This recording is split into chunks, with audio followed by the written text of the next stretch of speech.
Hello la Success Family, j'espère que vous allez super bien. Là j'étais il y a 2 secondes assis sur mon canapé, là je réfléchissais un petit peu à tout et à rien. J'écoutais la radio en même temps et puis à la radio il y a un mec qui dit que pour faire des longues études de toute façon il faut obligatoirement avoir le bac. Le bac c'est une porte d'entrée vers le supérieur, vers les longues études. Et bien dans cette vidéo j'avais envie de te démontrer le contraire. Oui, c'est possible de faire de longues études sans avoir le bac. Je vais prendre l'exemple de la capacité de droit. Avant d'aller plus loin, je me présente très rapidement. Moi, c'est Jurixio, bienvenue sur ma chaîne YouTube.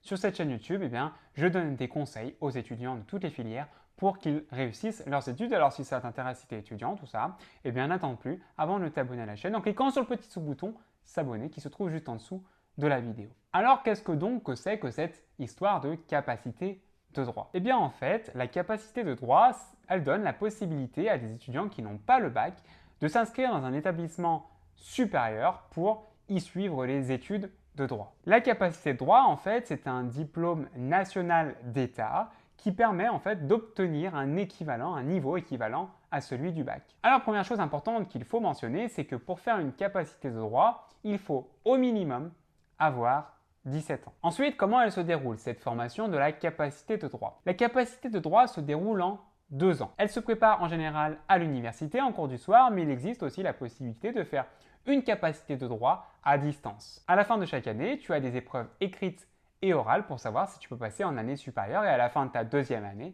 tu as tout simplement le diplôme de la capacité de droit. Alors une question qui se pose, c'est quel est le programme de la capacité de droit? En fait, quand on fait une capacité de droit, on va apprendre toutes les notions de base du droit, toutes les notions que l'on va étudier en licence de droit classiquement. Par exemple, on va faire du droit civil, du droit commercial, du droit administratif, du droit pénal, etc.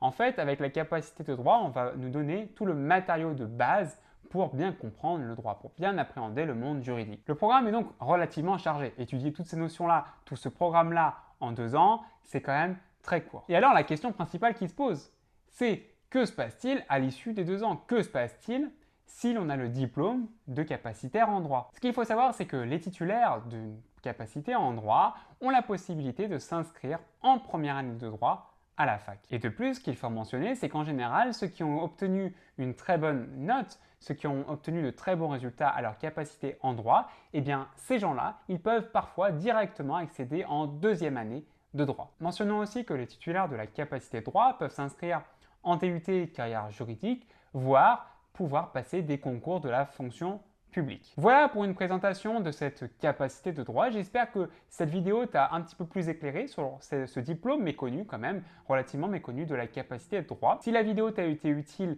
et si elle t'a éclairé, n'oublie pas de lâcher un gros pouce bleu et de t'abonner à la chaîne. Pour toi, c'est peut-être rien, mais pour moi, c'est énorme. Ça se trouve, tu es toi aussi en capacité de droit, donc si tu as d'autres remarques à faire sur la capacité de droit pour faire partager ton expérience en commentaire, n'hésite pas à indiquer ces quelques remarques à faire en commentaire. Sinon, je te souhaite une très belle journée, une très belle soirée, une très belle matinée, tout ce que tu veux. Je ne sais pas à quelle heure tu regardes sa vidéo.